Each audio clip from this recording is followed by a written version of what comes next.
parler d'un bon entrepreneur. Hein? Oui. Les clés pour être un bon entrepreneur. Oui. Vous êtes entrepreneur. On va spécifier dans le BTP plus particulièrement. Oui. Oui. On va, en quelques minutes, inspirer un peu tous ces jeunes qui nous regardent en ce moment pour avoir tous ces rudiments et tous ces ingrédients.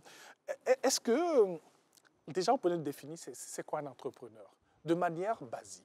Bon, de manière basique, avoir un projet, développer le projet pour faire des chiffres. Oui. Voilà. De façon basique, oui. Oui. Mais il y a beaucoup de difficultés. Beaucoup de difficultés. Chaque jour, hein? chaque jour, il y a des défis à relever et on est confronté au quotidien à des problèmes. Voilà. L'équipe de travail, les marchés qu'on doit obtenir avec... Les ressources financières, le marché de la... Voilà. Ici en Côte d'Ivoire, les difficultés qu'on reçoit directement, c'est l'accompagnement, le financement. Oui. On a du mal à avoir des marchés, il faut toujours avoir peut-être une relation là pour pouvoir peut-être te passer un marché. Bien sûr. Très difficile. Bien sûr. Mais bon, en tout cas, Dieu merci.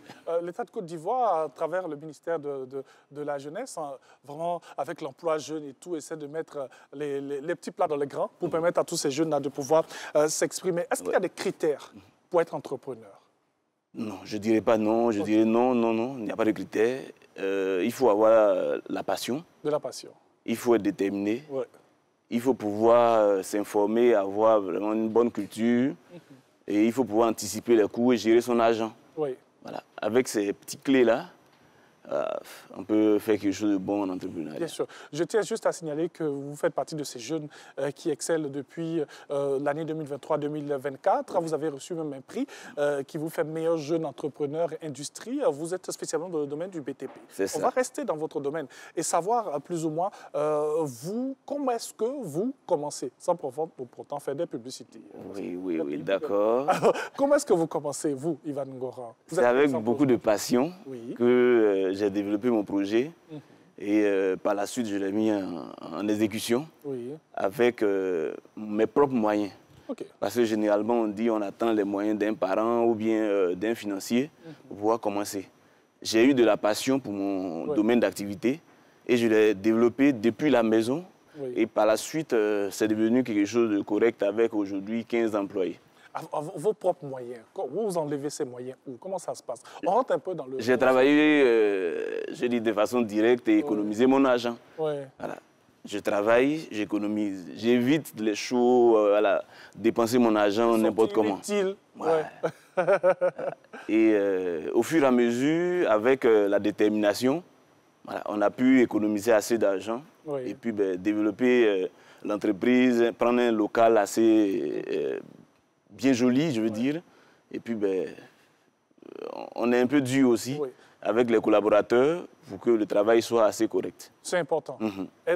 Être un bon manager, comme on dit dans le jargon, avoir le bâton et la carotte. C'est ça. Quand ça ne va pas, il faut taper dur. Et quand ça va, il faut savourer avec l'équipe. Mais il faut toujours s'appuyer sur de bons collaborateurs. Si vous avez de très bons collaborateurs, c'est clair que vos chiffres vont grandir au jour le jour. C'est clair. Est-ce que vous avez eu un moment envie de tout abandonner, de tout laisser? Ça, c'est la chose que je n'ai jamais réfléchi à ça. J'ai toujours eu pour objectif ou bien pour ambition de faire des chiffres, être comme des grands entrepreneurs qu'on connaît. Bien sûr. Il y a beaucoup de jeunes comme ça qui ont envie d'être comme vous. On va rester vraiment sur cette attitude à adopter pour être un véritable entrepreneur, un grand entrepreneur en devenir, on va le dire. Il faut avoir l'amour. Il faut avoir l'amour de son travail. Si vous n'êtes pas passionné, vous allez tomber au bout d'1 an. C'est clair. Moi, j'ai de l'amour. Moi, je dirais à mes jeunes collaborateurs ou bien à mes jeunes frères qui veulent entreprendre, d'aimer d'abord ce qu'ils veulent faire. Si l'amour est là, la détermination va faire qu'ils vont avoir des chiffres. Vous êtes dans le BTP, il y en a qui sont dans l'informatique, dans le digital, il y en a qui sont dans la vente de friperies. Tout ça, c'est l'entrepreneuriat. C'est l'entrepreneuriat. Il faut avoir l'amour de ce qu'on a envie de faire. Il faut avoir l'amour, aimer et puis maîtriser les rouages de son domaine d'activité. Il faut se former au quotidien aussi.